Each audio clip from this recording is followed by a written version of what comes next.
ॐ शुक्लाम्बरधरं विष्णुं शशिवर्णं चतुर्भुजं प्रसन्नवदनं ध्यायेत् सर्वविघ्नोपशान्तये सरस्वति नमस्तुभ्यं वरदे कामरूपिणि विद्यारम्भं करिष्यामि सिद्धिर्भवतु मे सदा गुरुर्ब्रह्मा गुरुर्विष्णु गुरुर्देवो महेश्वरः गुरुः साक्षात् परब्रह्म तस्मै श्रीगुरवे नमः. Okay, I hope my screen is visible to everyone. Yes? Okay. So let's start. Today's temple is, so last time, if you remember in the previous session, we had seen the first three temples, starting with Ahobilam and one of the Pancharama Kshetras, the five Kshetras in praise of Lord Shiva. So today we start with the next temple. So if you see, we are going in an alphabetical way. So you will have all the temples of Andhra Pradesh that comes first. So the next temple that, as you can see on the screen, is Annavaram Satyanarayana Swami Temple. Now this place is located in the district of Kakinada in Andhra Pradesh, and the Lord here is again, it is actually Lord Venkateshwara, who is popularly called as Veera Venkata Satyanarayana Swami Temple. It is now this mainly again a temple very auspicious for Vaishnavites or devotees of Vishnu. The main town is the Annavaram town, so that's how the name. Actually, the original name of the temple is Veera Venkata Satyanarayana Swami Temple, and the place is Annavaram. So though the district is Kakinada district, the place is Annavaram. That's how the temple has become famous as Annavaram Satyanarayana Swami Temple. And this temple, it is located on a hill. You have a hill on top of that. So quite similar to Tirupati. In fact, you have lot. It is quite nearby to Tirupati. So we have a lot of temples now. The list of temples that we see, even the later temples that we see, most of them they're quite near Tirupati. They will have some association with Tirupati. So that's why we have many temples in praise of Lord Venkateshwara. So like Tirumala, you have this temple also that is situated on a hillock. Mainly here, Lord Venkateshwara is worshipped. And the name of the hill is called Ratnagiri. Ratnagiri is the name of the hill. The river that flows nearby is river Pampa, the same Pampa from the Valmiki Ramayana reference. That river, it flows nearby in this area. And this temple, like quite similar to Tirupati, it has gold, the main entrance that is gold plated and so on. And you have lot, mainly now the Satyanarayana Swami. So this temple is mainly known for conducting a lot of Satyanarayana Vratas. Now most of us we do the Satyanarayana Puja. Some of us we observe the Satyanarayana Vratas, right? So this temple is known for that, Annavaram Satyanarayana Swami. Now, little to tell you about the history of this place.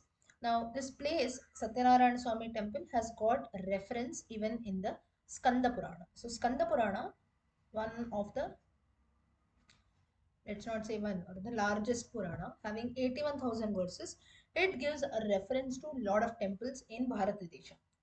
Out of that, it also talks about this temple, Annavaram Satyanarayana Swami Temple. And in the Skanda Purana, you have a particular chapter or a particular part called Reva Khandam, Reva Khanda. Reva Khanda. So in the Reva Khanda, this part of Skanda Purana, you have this Skanda Purana, you have the reference of this Satyanarayana temple and Lord Satyadeva. So basically, the Satyanarayana Puja or the Vrata that we do, it has got some reference in one of in our Purana. So that is also mentioned here in the Skanda Purana. The consort of Lord Satyadeva. Lord Satyadeva is another form of Lord Vishnu only, and his consort is called Anantalakshmi. And here, if you see, a very special feature of this temple is usually if you go to any temple, say for example, we go to a Vishnu temple, we'll have Sri Devi and Bhudevi on both sides, right? Here you have the consort Anantalakshmi on one side, and on the other side you have Lord Shiva besides Lord Satyadeva. So this is how the temple is constructed. So in between you have Lord Satyadeva, one side goddess Anantalakshmi, and on the other side you have Lord Shiva. And this name, how it is called, this temple, it is situated on this hill called Ratnagiri. How it is called Ratnagiri is actually, it is named after a person called Ratnakara. Ratnakara, who was the son of Meru the king of mountains. His son was Ratnakara. That's how this mountain came to be known as Ratnagiri. And this is also one of the Divya Kshetrams that we have. And you have the sacred Pampa river. So just as in most of the temples that we go, we have a temple pond, right, where all the rituals are done, or we take a bath. It's considered to be very holy. Similarly, here also we have the Pampa river that flows by. And here it seems, now why Satyadeva is this name itself, or Satyanarayana, that means the Lord of truth or reality. So he showers his eternal blessings on mankind, it seems. And here that's how you have this the name that is significant. Another name for this Lord here is Hari Hara Hiranyagarbha. Hari Hara Hiranyagarbha Trimurtyatmaka. What is this is? Because it has a Hari, Lord Vishnu, Hara, Lord Shiva. So here, because it has a shrine for Lord Vishnu as well as for Lord Shiva, it attracts, though it is primarily a Vaishnava temple. That's it. That is the main shrine is of Lord Satyanarayana.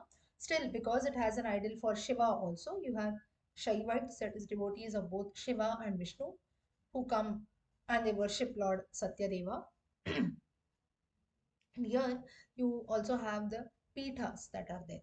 So just as we have like the Pejawar Matha, or you have the Kanchi Matha, Sringeri Matha, and so on, here also you have a lot of yantras that are installed, and specific pithas are there. So pithas, pithadipatis, and so on, that is also present in this temple to some extent. Now, let me tell you one thing. Some pithas that we know, say for example, like the Pejavra Matha, or the Sringeri Pitha, or the Kanchi Matha, and so on. These are mathas, Dwarka, Puri, and all. They're quite popular, right? That is, till date we have saints or Shankaracharyas from that lineage. Most of us we go and visit these mathas, these places, so we know. But apart from that, also in Bharatadesha, there are many communities. Like we saw the Ahobilam temple, you have the Ahobila Matha, we have the Jeeves who are there. So there are like this many other mathas and saints who are present in Bharatadesha. It's just that some of them are quite popular or we know, but there are many which we don't know. That doesn't mean that those paramparas or those traditions are not there. Maybe it might be limited to a few people, or maybe not much. The population might not be aware of it, but still there are many mathas. So most of these temples, if you see, like this Satyanarayana Swami temple, it has also got a matha or a yantra that has been installed here, and you have worshippers who do the worship. So like this, there are many temples which have some parampara. You have a set of acharyas who also come and worship this temple. Here, now little to tell you about the history of this temple is you have, because it has got the mention in the Skanda Purana, we have many gods and so on who have also done worship. They've come and sorry, they've done some worship here. Satyanarayana Vratas have been observed and so on. So that's why it has got a lot of significance. Then here you have one specific aspect of this temple is Annadanam. Just as we have Annadanam in many temples, similarly here also you have the Annadana Seva that is done, and a lot of donations. So many people here, if you see, like all other temples, here also a lot of Danam is given. It's very auspicious to do Annadanam in this temple. In all those temples, wherever Annadanam, free Annadanam is given for people, like you have the Udupi Matha, or like this, the Satyanarayana Swami temple and so on, or the Sringeri Matha. People, places like this, it is very auspicious to give or to donate for Annadana. Why so? Because people there are, or the temple administration, whatever it is, they are giving food free, right, to people. So if we can do our bit, it is they will use it for the benefit of all. So giving in Annadanam, all those places and temples where Annadanam is given for free, there as far as possible we must try to contribute. So rather than giving, simply we go to some temple, we put some donation, right, we put it in the hundi, that is one part. Apart from that, whenever we wish to do some donation, you can always go for Annadanam. Annadanam param danam.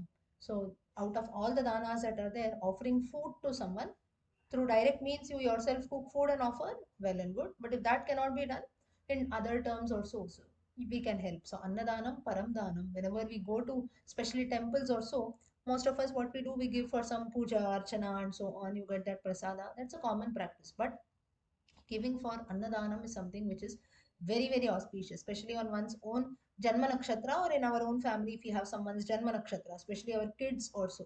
Like we do the Ayusha Homa and so on, right? Few of you might be aware. Ayush Homa is usually done for sons, boys, especially. On every birthday, rather, it should be done. Does anyone do this, or are you aware of this? Ayush Homa?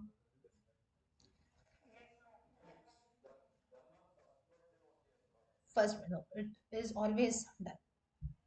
It is always done, and especially it is done for boys. For why it is done for boys is that is also got a very, usually now first birthday it has to be done, no doubt, but at least till the child becomes a bit big, so at least till a yajnopavita samskara or so, it has to be done. So why for the boy especially it is done is because later the child should get a good ayu. The son who is there should get a good ayu. There was an aspect that they will be doing the pitru karma later. That's the reason why whenever you have the ayush homa, you have the ayush suktam that is chanted. Yo brahma brahmana ujjahara pran and so on. That has to be chanted 16 times. Very very significant. If you don't do the ayush homa at your houses on anyone's janma nakshatra, be it a boy, girl, or anyone it is, you can actually, let's not do it as a homa, but you can chant this Ayusha Suktam, especially people who know about Ayusha Suktam. You can chant this Ayusha Sukta that is there on anyone's birthday. But this Ayusha Homa that is done only for boys, especially young boys. It is done, and it can be done for years together, even after the boy becomes a man. But nowadays we don't follow a lot of traditions. But significance behind that parampara was because later the boy has to do the pitru karma, so he should, so through those homa sacrifices and so on, the child will get a good life. And there was one more meaning to this is there will be no uh, like immature or you can say untimely deaths that take place. It is, in fact, in the Ramayana also you have certain references wherein in Ramarajam it seems that no father died before a son. So, sorry, no son died before one's own father. So, for a father to lose his son before his death is very, very, you can say, very sad or something which should not happen, right? So, we have so many untimely deaths and such things that happen. So, that is the reason why these traditions or things were being followed. So, that is a significance here. So, coming back like this, there are certain rituals that are done. So, Satyanarayana Swami temple, we saw. Let's continue with the next temple that is there. Next temple we look at Bugga Ramalingeshwara Swami temple. Now, again, this is located in a district called Tadipatri in Andhra Pradesh, and the Lord who is worshipped here is Shiva. Now, on the right side, you have the picture of the Shivalinga. The first photo that you can see on the left hand side, that is actually the structure of the temple. Now, I don't know how the current structure is. These are all Google images. So therefore, they might maybe show you in a very, you can say, a lot of graphics and 3D effect and so on. The lens might be very good, but we have to actually go and see whether it actually looks in this way. But most of our temples, if you see, apart from few which are in ruined condition, also mostly they look in this. Uh, they have the same structure that we see here. So Bugga Ramalingeshwara Swami is the main Lord here. The main Lord is Lord Shiva, who is worshipped here as Ramalingeshwara. Now, this temple is a very, very old temple. It seems that it was built in the 14th century. This reference is mentioned in few of the inscriptions that are there in the temple. In the 14th century, it was built by a person called Ramalinga Naidu I. Ramalinga Naidu I. Now, who was this person? He mainly belonged to the Vijayanagara Empire. He was not a king, but one of the, you can consider like the chiefs also. So people who took care maybe or like a group, one maybe who used to manage the business or like a chieftain, how we call Chieftain. So one who was like a leader or one who used to take care of all the administration part and so on. He was the one who belonged to the Vijayanagara Empire. He had contributed or he had built this temple. His name was Ramalinga Naidu I, and I think he had a title also Pemmasani. I don't know what's the meaning of that, but the name you can consider as Ramalinga Naidu one. And here it seems that this linga, now this temple was built by this person Ramalinga, but the linga that's present here, it seems that it is Swayambhu, it was already present there, and there is also a Vishnu shrine here, and here in front of the Vishnu shrine, so you have a Swayambhu Linga that is there. Then another shrine was Vishnu, for Vishnu was constructed. And it seems that in front of the Vishnu shrine, there are about 7 small pillars, it seems. And these pillars are nothing but they are compared to the Saptaswaras that are there, 7 musical notes. So 7 pillars are there. So the construction of the temple was done in a very unique way. Now in those times, if you see, even if you go to the Madurai temple also, or in few temples we have certain musical pillars that are there or musical steps. So even if you go there, the sound or that comes from there seems to be like music. Now, why such constructions are made is maybe in those times you had lot of importance that was given to classical music, be it Carnatic music or Hindustani, whatever you call it. Classical music was given a lot of importance. So there will be a lot of construction also that revolves around that, depending on the time period. To give you a very simple example, just as if something is in trend today, we'll have things made in that fashion, right?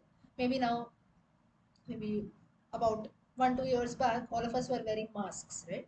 So initially what happened is all the masks that we wore were plain, the transparent masks. Then even in mask also, if you see, there was a lot of creativity. Some had those, maybe for kids you had those cartoon masks that were there, this mask, cloth mask. Some mask used to cover the entire mouth, or maybe some will cover the entire head and so on. So the point is, through all this what we get to know is, depending on the time period, there are certain creations that are done. So similarly here also, when the creation was being done, sorry, when the construction of this temple was being done, music was very, very dominant in those times. And that's why all the construction, architecture of many things, it also revolved around Saptaswara, the seven musical notes and so on. Now, as you can see in this temple, the constructions that are there, though it seems to be something very unique, it seems that they're actually, these are gopurams, it seems. And these gopurams are not constructed fully. They are unfinished gopurams. That's why it looks like this. We might feel that it is a complete structure. Actually, maybe if, has anyone visited this temple? No? No. Okay. So maybe next time if one of us go and see, we can make out. Now, if we don't know the history behind it, we might feel that maybe this is how the construction is made. But it seems that actually the constructors, they wanted to construct a proper gopuram structure that we have, but it was left unfinished. That's why you have this half structures that are there. And now, why unfinished? There can be many reasons for this. Maybe the person no longer existed, or maybe there were no proper resources, and so on. Now, this temple is quite near from the Tadipatri railway station. So if we have to travel to this place, the nearest railway station will be this Tadipatri railway station. And in those times, you had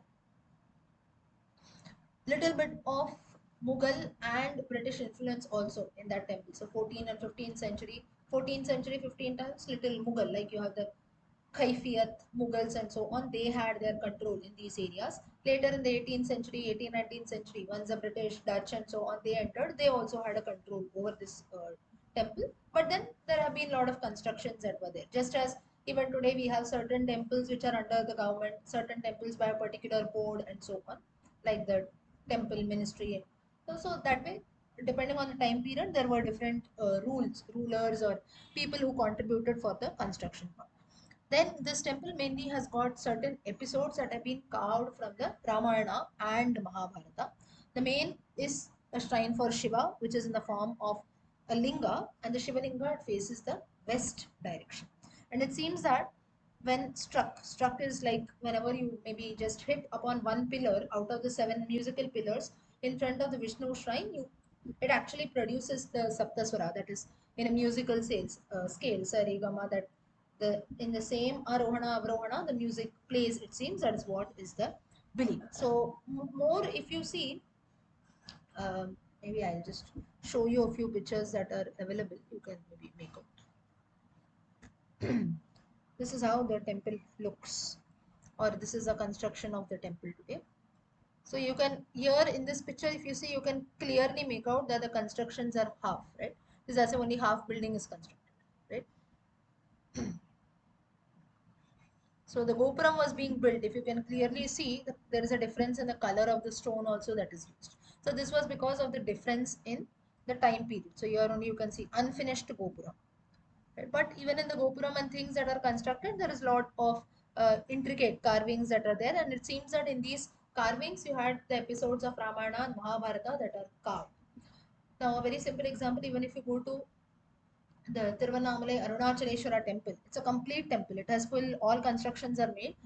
Each and every gopuram, if you visit, each and every shrine, if you visit, a very huge uh, temple area it has got, you can actually see, sorry, you can see a lot of stories that are there. So not only, I'm just giving you one example, any temple that we go, if on the gopurams you can see certain, you can say gods, kings, and so on, there is always a story behind each. It's not that just someone randomly has been constructed just to beautify the structure. It is not at all so. So here in this temple also we have episodes of Ramayana and Mahabharata that are constructed. This is the interior of the temple. So it's purely, these are the pillars, if you see, musical pillars. So seven, it seems that if you hit them, it produces the Saptaswara sound. And these were the rocks that have been used for construction. So if you see in the Gopurams, it is a black color rock, specific rock that is there. These were the rocks that are used for construction. So a very unique temple. Here you have Lord Shiva, who is worshipped in the form of a linga. On the right side, you can see the Shiva linga. Here, of course, you have a lot of alankara, bhasma has been applied. So it seems in this structure. Otherwise, it's a normal Shiva linga structure facing the west direction. So this is the significance of this temple. Mainly, this temple is known for its architecture. So there might be few temples which maybe they are not very popular, but they are known for their architectural, like I showed you these gopurams and so on. So a lot of carvings. So this temple is mainly known for that. Okay, could everyone follow this? Yes. Next is you have the, okay, we go on to the next. Chintala Chintala Rayaswamy, Chintala Rayaswamy temple. Again, it's located in the Stadipatri region of Andhra Pradesh. I think few people who speak the Telugu language, they have this surname, right? Chintala. Is there anyone who belongs to the Telugu community? Maybe you might be. You have not heard of this. So some people they have this surname. I think it is Chintala, but I don't know whether it has originated somewhere from this temple. But yes, I myself have known one or two people who have this surname, but there is no reference whether it is from has any relation with this temple that is there. Oh, sorry.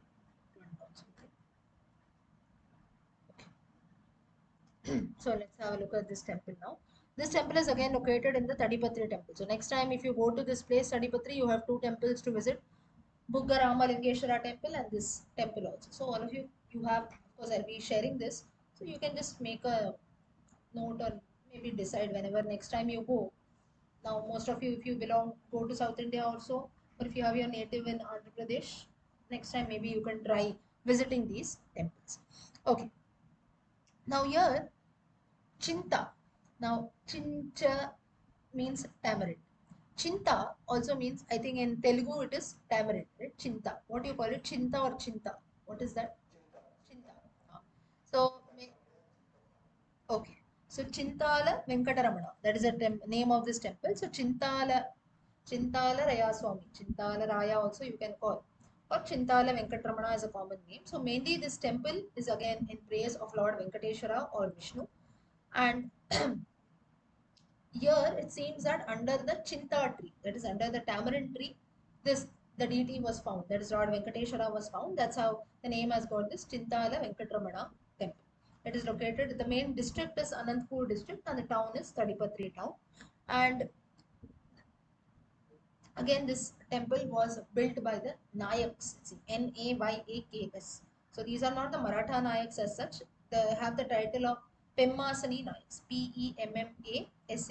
Pemmasani Nayaks. They have contributed a lot of for this temple. It is situated on the banks of the river Penna River. The river is Penna. So these are all small rivers, maybe not names of major rivers. So we might not be aware of this. But it seems again now, if you can see in the picture, you have this chariot that was there. So mainly again this temple is also known for a lot of its architectural significance, and that's why by the archaeological committee you have the Archaeological Survey of India that is done, right? ASI. So they have also considered this temple to be one of the monuments that fits in their survey. Then this temple, it has got a Garuda Mandapa. This is only the Garuda Mandapa. If you see in the temple, it's actually a chariot with rotating wheels. So this is a Garuda Mandapa that you can see in the picture. And it seems that these wheels are made of granite. Though it seems that in the picture that is made of stone, if you look very closely, it seems that they're made of granite. The same that we use in our maybe kitchen marbles also. And here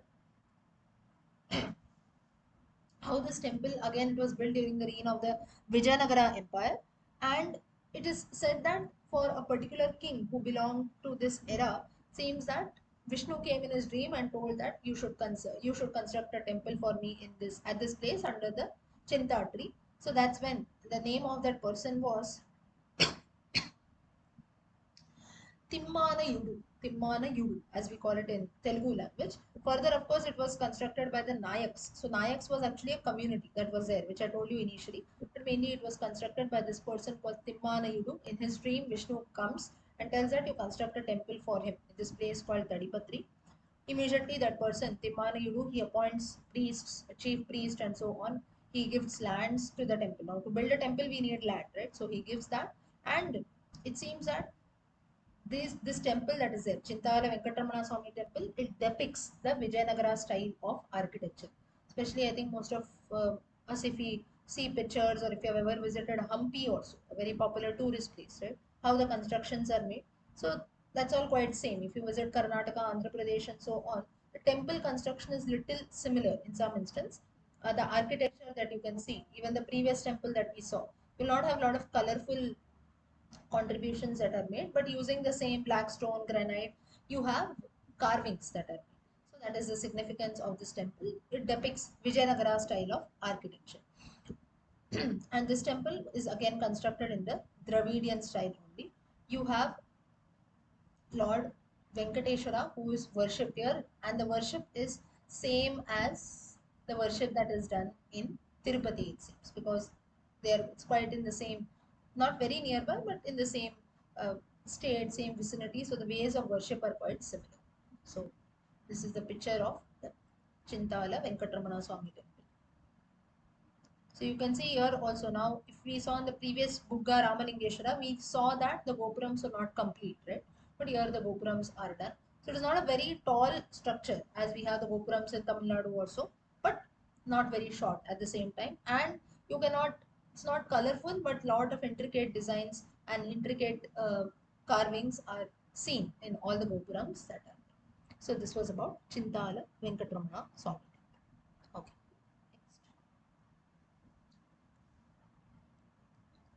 Next. Drakshara.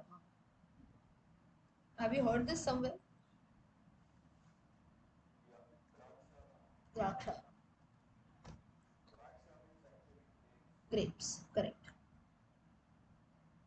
Why I asked you, have you heard this is last time when we met, we had discussed about this because we had seen out of the Pancharama Kshetras, we had seen one. That is the first that we had seen of the Pancharama Kshetras. Second is this Drakshara. So Amararama, if you remember, we had seen. Next is this Drakshara. So again, five Pancharama Kshetras are auspicious. They are built very sacred to Lord Shiva. And out of this, you have this temple of Draksharama, which is located in the town of Draksharama. And the main district is Konasi. And here, the Lord who resides here is Lord Shiva. And he is called as Bhimeshwara. Bhimeshwara is the name of Lord Shiva. You can see the Lord here in the form of Bhimeshwara. Now here, why this place is called as Draksharama is, initially it seems that it was called Dakshavatika, Dakshavatika or Daksha Tapovana. Why Daksha? Because it is believed that Daksha, Prajapati Daksha, was the head of all Prajapatis. He seems to have done a sacrifice here. It was called the Nirishwara Yagam or a Nirishwara sacrifice. So Daksha has said to have lived here, he has done the sacrifice. That's how this place is called as Dakshavatika or the abode of Daksha. And Daksha Arama, that's how the name came in. Arama means the abode or the place where one lives. So Daksha Arama, that's how the place was called. And this Daksha Vatika has also been referred by Adi Shankaracharya in his works, it seems. So when he writes a shloka on different Mahashakti Pithas, in that Manikya Dakshavatika, here the goddess Parvati is called here as Manikyamba. So Shankaracharya in his works, when he talks about the Devi, he says here Manikya Dakshavatika. So the goddess who lives in this place called Dakshavatika. And here the place where Daksha had done this Nirishwara Yagam, it is said that it is still visited by pilgrims and people from all over the place. So mainly here the Lord who is worshipped is Lord Shiva, Bhimeshwara Swami temple. Now Lord Shiva, it seems that once the Dakshayagam had taken place, Lord Shiva, he comes to this place, he clears the place, makes it very sacred and so on. And in the form of Lord Bhadra, Lord Veerabhadra. So Lord Shiva, he assumes the form of Lord Veerabhadra and ensures that all the place that Daksha sacrifice was being done, after that everything is cleansed, purified and so on. So this is the legend that is there. And how the Lord came to be known as Bhimeshwara, or who constructed this temple, is this Bhimeshwara Swami temple has been constructed by the Chalukyas. So we have a dynasty like the Satvahanas, like that you have one more Satvahanas, Chalukyas and so on. They were all living in central India mainly. So even Andhra Pradesh, if you see, though it is a part of South India, it is not very down, right? So therefore, it is quite in the central part. You have some contribution made by the Chalukyas also. So here it seems that this temple, so that's how they were the main people who contributed to this Bhimeshwara Swami temple. And here the temple has got a Pushkarani. Pushkarani is nothing but the temple pond, a river that flows, which is called Sapta Godavari. Why Sapta Godavari? It seems that as per legends, we have Sapta Rishis. They have bought waters from seven different rivers, it seems, and that's how the Sapta Godavari river has been formed here. And it seems that this place was also visited and worshipped by sage Agastya. You have a temple for Agasthyeshwara Swami in this temple, that is in praise of sage Agastya. Then you also have a Kashi Vishweshwara temple here in the vicinity, which has been constructed by Vyasa himself, it seems. Then there are few mandapas and so on. There are four gopurams and few temples that we have for Kala Bhairava, Veerabhadra, and other forms of Lord Shiva. Here, the mainly the main most important festival that is celebrated is Mahashivratri and Dasera festival. Why Dasera? Because it is quite native Navratri festival for the goddess, or Dasera, last day of Navratri. Again in Andhra Pradesh, just as we have the famous Mysore Dasera, Andhra Pradesh, Karnataka, they have Dasera celebrations at a time. So that Mahashivratri and Dasera are the two important festivals that are celebrated in this. Okay. Next is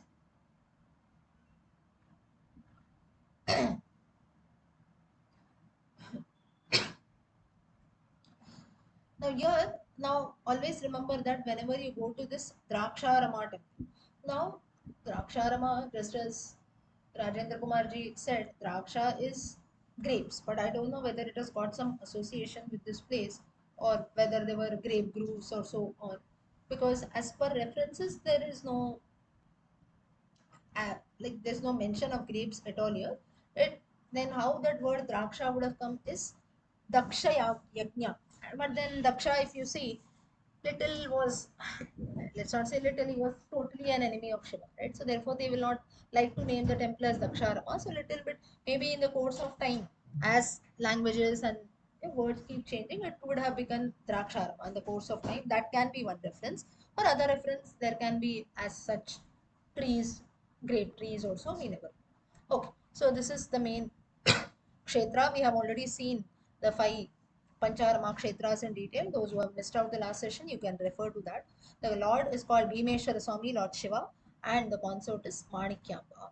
Now, Manikyamba, is a form of goddess Parvati herself. Goddess Parvati, now Manikya or Manikyamba, especially those who learn Carnatic music also, you might have a few songs in praise of goddess Manikya. So Manikyamba, Purandaradasa and so on, they would have written a lot of songs in praise of goddess Manikya. Okay, so this is a temple in praise of Lord Shiva, one of the Pancharama Kshetras. So whenever we visit this place, you can visit all the Pancharama Kshetras together. They're all located in Andhra Pradesh. So five temples in praise of Lord Shiva. So in praise of Lord Shiva, we have the Panchabhuta Stalas that are there, and you also have this Pancharama Kshetras. Okay, could everyone follow till here? Yes? Okay. So here also, if you look at the picture, the construction of the temple is again quite unique. So if you see, the main base of the temple is with a different stone, and above, if you see, the color of the stone slightly changes. A light color stone is used here. Now, just to show you how the temple looks. One second. So this is of course with a proper, you can say, a Google camera photo. So this is the vicinity of the temple. On the right side, you have the temple. So, and then you have a lot of this greenery and so on. This would be in today's times how they have contributed, but then contributed for the growth, and you have a lot of land that is there in this temple, and it has been maintained by the ASI. This temple, ASI is Archaeological Survey of India. This temple is also maintained by them. Okay, let's continue. The next temple, Govindaraja temple. Govindaraja, again, it is a part of the Tirupati Yatra. So if you visit Tirupati, you have to visit this temple. Govindaraja, another form of Lord Vishnu, or you can also consider a form of Krishna. Govindaraja temple. It's located in Tirupati, Andhra Pradesh, in praise of Lord Vishnu. Now, this temple is again very old temple. It seems that it has been constructed by Ramanujacharya himself in the 12th century. So that's why it, it has got a lot of importance, especially for the Vaishnavites, that is the followers of Ramanujacharya, and also for all devotees of Lord Vishnu like us. And in Tirupati, if you see, now you have Tirupati, you have the two hills. One you have the up, down. There are few temples. Up you have few temples. So it's not that all the construction is done in one go, right? In the course of time, depending on the different time periods, also slowly different constructions are done. So here this Govindaraja temple is one of the most, you can say, ancient and earliest structures that have been constructed in Tirupati. And it seems that in Tirupati district, it is one of the biggest temple complexes also. So that is a special feature of this temple. And it is mainly located in the downhill of Tirupati. And mainly here, the deity that is there is when, now in Chidambaram also, Chidambaram where we have the famous Nataraja temple, there we have, there was another temple, or even till date, I don't know if it is there. There too in Chidambaram, you have a Govindaraja Perumal temple. So there also we have a temple for this Lord Govindaraja, and it seems that when it was time for invasions that was happening, invasions at that time, the Utsava Murti, Utsava, now the main idol cannot be moved, but at least the Utsava Murti can be kept safely. So the Utsava Murti, it seems that it was bought from Chidambaram to Tirupati and it was kept safely. And then later it was taken back to Chidambaram. So therefore, here Ramanujacharya, he felt that here from Chidambaram itself, it is as if a God sent message. The Lord himself wants to come and live here. So that's when he constructed the temple in the late 11th, or you can say the beginning of the 12th century. But it seems that there are certain structures inside the temple which are still ancient, maybe in the 8th, 9th century also. Now, all these time periods that I'm telling you, though we have got now certain Sthala Puranas, I could find their reference, or maybe online I could find their reference. Though we are telling, though I'm telling you this, I'm not saying that we don't have to believe in it, but a little bit it all depends on records, right? In some inscriptions it would have been written, and that's how people put the same information. So little you can consider it with a pinch of salt. Ninth means it will it be exactly ninth? So maybe ninth, max ninth you can consider. If I, that's why I'm not telling you the exact year as such. Sometimes in some references, mostly exact year and things are not mentioned because we didn't have the habit of writing and recording everything, right? So years, now century if you mention, that is fine, but sometimes in some references, especially if you Google something, you get a year, right? So that years, how far they are apt, little we have to be careful there, because all our recording, all the inscriptions and so on, records that we have, mostly they're mentioned just the time period that is there. Even our Puranas also, or maybe the Ramayana and so on, there will just be time periods that are mentioned in so and so time, thousands of years back, 500 years back, 5,000 years back. So there has to be still a lot of research that has to be done. So whenever we look at not only temples, any other thing that we look at our scriptures also. Now history, recent history, it is fine. 1857, 1947, that is okay.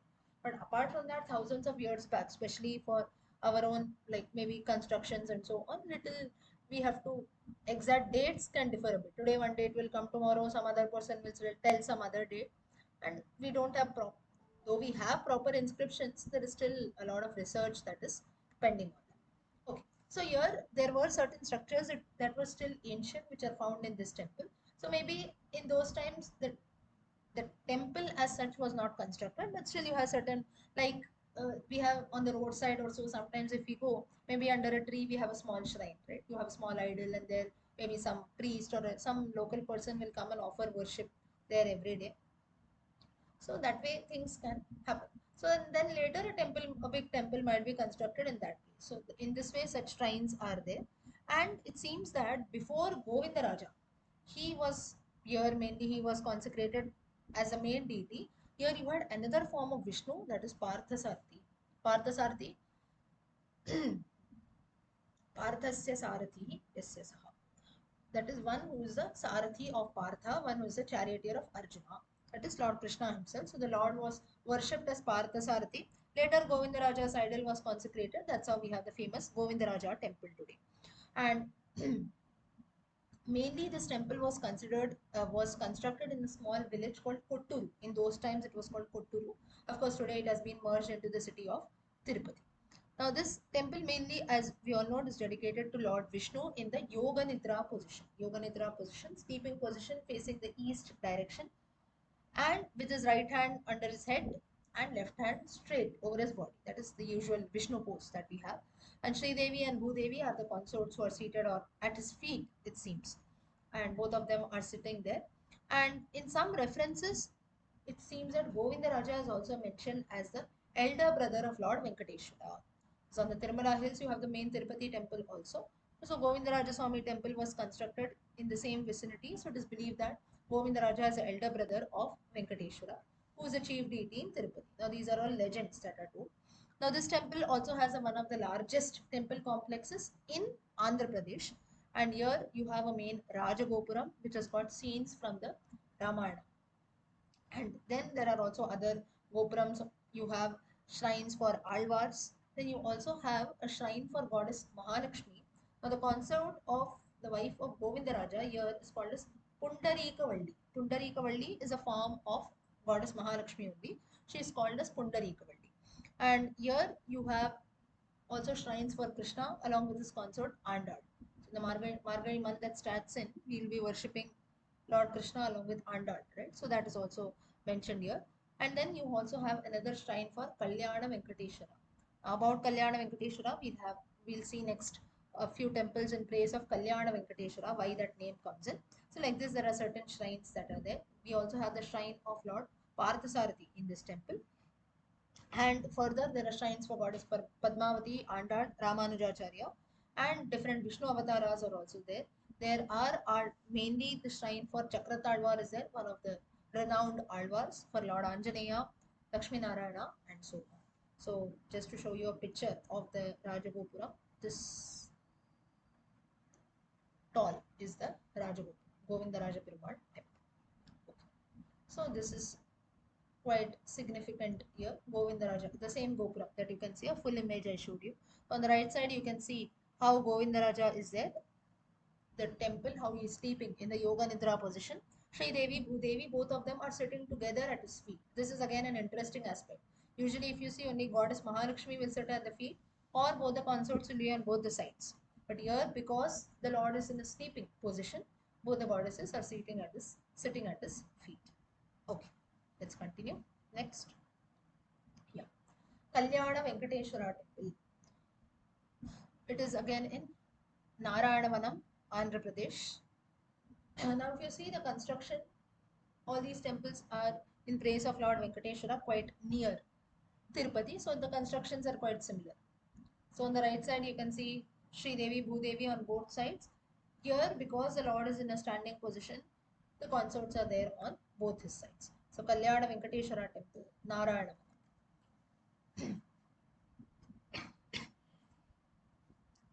Now, Narayanavanam is a small town in Andhra Pradesh only. And here it seems that it is believed that Lord Venkateshwara he married goddess Padmavati here, and further then he moved to Tirumala. So that is the main significance of this place, the marriage of Lord Venkateshwara with his consort Padmavati.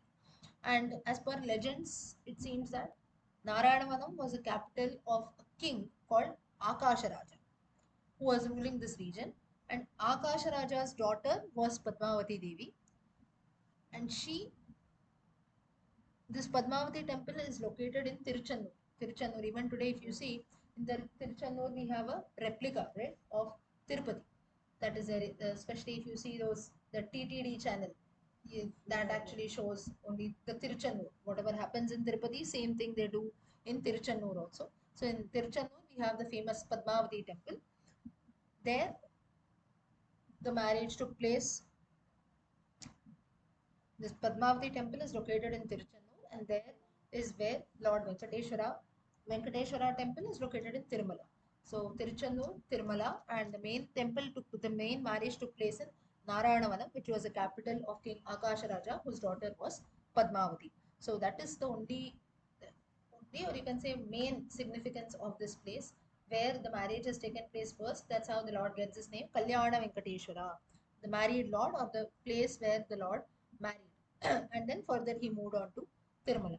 Now, this temple originally was constructed in the 16th century, and later, of course, it was extended. So, a lot of development and so on has been made. Today, it is managed by the Tirupati board only. That is the TTD board. It is managed by the same board of temples only. So, all the rituals and so on, they are also performed same as it is being done in Tirupati. So, all these set of temples that we are seeing, mostly the rituals, way of worship, everything is quite similar to the way of worship that is done in Tirupati. Okay, so not much to talk about all these temples, just some one prime episode will be there, and that just shows the significance of that place. Next is you have one more temple, Kalyana Venkateshwara temple, but here the location is different. Srinivasa Srinivasa Mangapuram.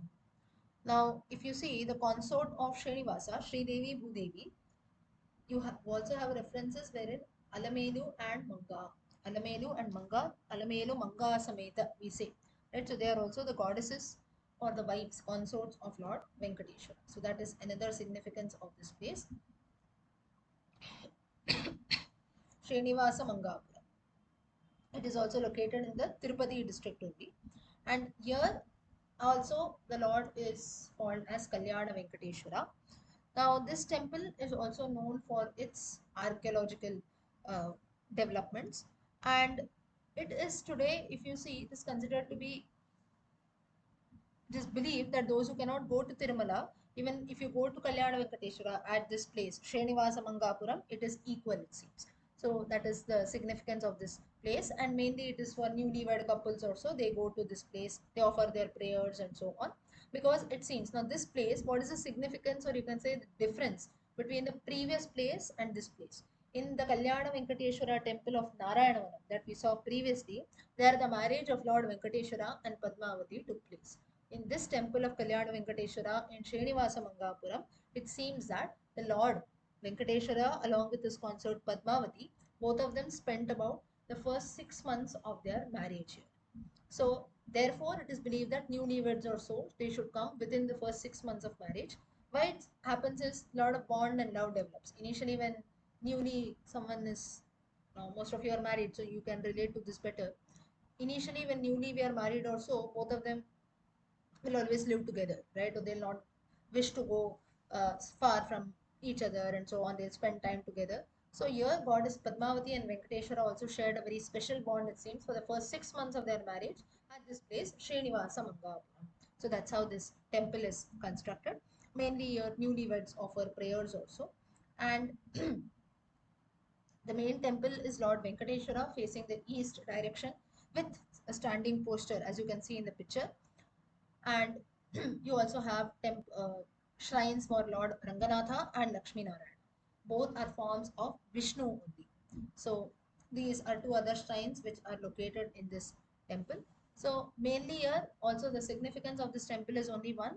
You have Lord Venkateshwara and Padmavati spending the first 6 months of their marriage here. They stayed here. Further, they moved on to Tirupati.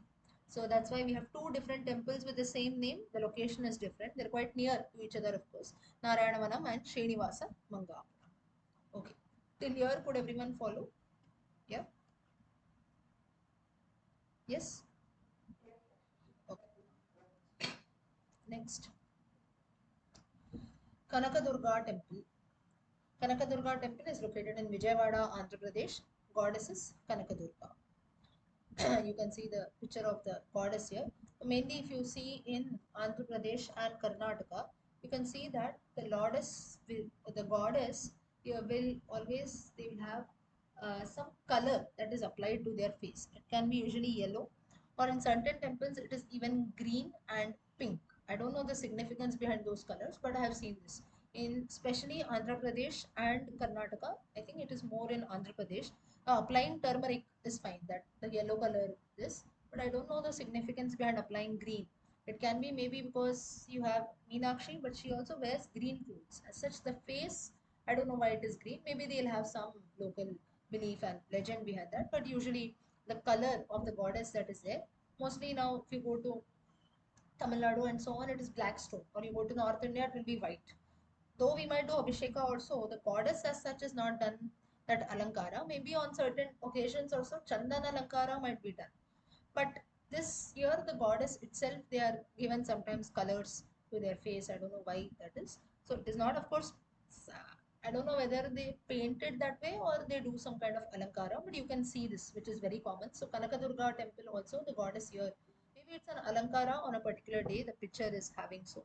So the yellow color thing is there on the face. Okay, now Kanakadurga temple or Kanakadurga temple, you can call with both names. It is located in the Vijayawada district of Andhra Pradesh on the banks of the Krishna River, and it is situated on top of hills called Indrakiladri. Indrakiladri is the name of the hills. And here, Kanakadurga, this temple has got a lot of reference in the Durga Saptashati, one of the minor Puranas like Kalika Purana, and also even in Vedic literature. So this temple has got a lot of significance. Here also, this Kanakadurga temple, the deity has emerged, the goddess has emerged as Swayambhu. And Swayambhu, so there is no construction that is made, the goddess's idol has come by itself. And the main legend that goes about here is goddess Durga. She celebrated her victory over the demon Mahishasura here. That's why you have the reference in the Durga Saptashati, third chapter. Mahishasura. So that the same legend is here. The goddess celebrates her victory over killing of the demon Mahishasura, and it seems that here demons were causing. The legend goes is demons were causing a lot of trouble to the sages. The sages could not perform their penance and sacrifice properly. That's when a sage called Indrakila, he did severe penance here. That's the goddess came in front of him, and the sage said that you live on my head and you kill all these demons. And as per the wishes of the sage, she killed all the demons. And Durga, she then made Indrakila her permanent abode. So the sage, it was actually a sage Indrakila. Later, it has turned out to be a mountain. So because she lived at that place on the head of sage Indrakila, and then she slayed all the demons. That's how we have the goddesses. Uh, that's how she has emerged there, Swayambhu, and you have the Indrakila hills that are there today. And it seems that when she killed the demon Mahishasura, the entire place of Vijayawada was freed from evil. So this is a legend that is there. Then there is the height of this temple is about, you can say, 4 to 5 feet high. Is the not the temple in the sense, the idol of the temple, the deity, and the deity has got a lot of glittering ornaments, jewels, clothes, and so on. And eight-armed goddess like goddess Durga, having different weapons, Trishula, or standing over the demon Mahishasura and piercing him. So that is the main significance of this temple, Kanaka Durga. Here, if you see in the slide, you can see the shrine of the goddess in a simple manner, like a normal standing position. But on the Indrakila hills, you can see the goddess slaying Lord Mahishasura, slaying demon Mahishasura.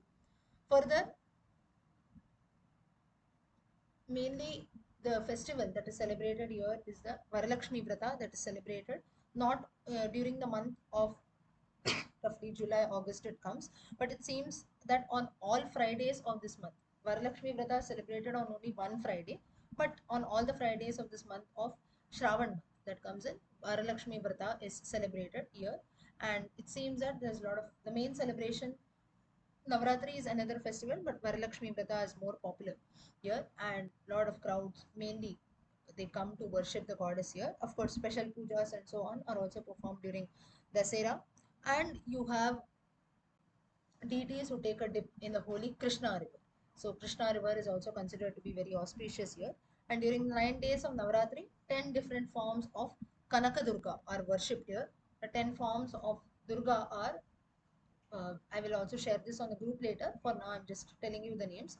Swarna, Swarna Kavachalankrita Durga. That is the goddess Durga who is decorated by keeping a golden kavacha, gold kavacha. Second, Bala Tripura Sundari, Annapurna, Gayatri, Lalita Tripura Sundari. Both are different. Bala Tripura Sundari, Bala, the young form of the goddess.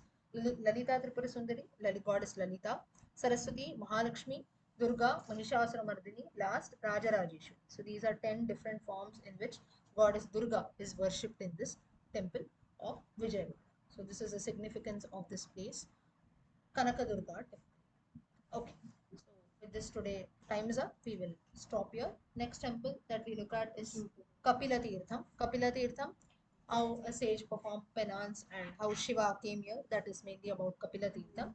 Then you have one more temple. Next temple is Kodandarama temple. Temple in Tirupati again, which is in praise of Lord Rama. So we look at both of the. So this Kodandarama temple also, if you look at the Gopuram, it has a unique structure. So with this, let us stop here. Kanaka Durga we have seen. Next Sunday, as usual, we meet at 9 o'clock. We'll start with Kapila